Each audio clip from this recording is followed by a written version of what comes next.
Anciens soldats, familles et proches ont tenu à se rassembler au cimetière de la Verrière ce 19 mars, pour ne pas oublier les victimes civiles et militaires de la guerre d'Algérie.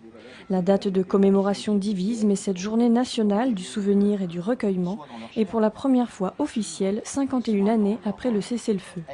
C'est surtout pour les anciens combattants, mais moi je suis veuve d'anciens combattants et c'est une reconnaissance et de l'officialisation depuis la fin de la guerre d'Algérie que tous les anciens combattants attendaient. Pour l'occasion, la FNACA de Maurepas, qui fête ses 40 ans cette année, a mis en place une exposition de témoignages intitulée « Nos 20 ans en Afrique du Nord » à l'étage de l'hôtel de ville de Maurepas. Les premiers tableaux évoquent le départ des soldats de Marseille pour l'Algérie, la découverte des paysages et de la vie des Bédouins, mais pas seulement. On voit des photos des interventions qui interviennent par exemple dans les gorges de Palestro. On aperçoit également la pacification.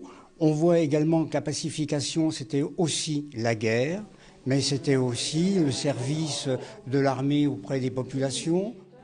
Des services comme les soins médicaux.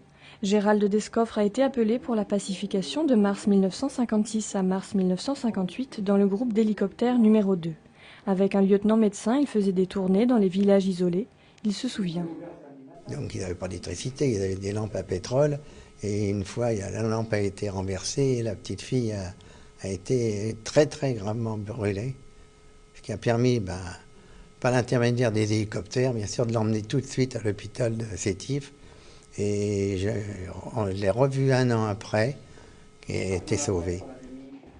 L'exposition de la FNACA Maurepas se termine ce samedi.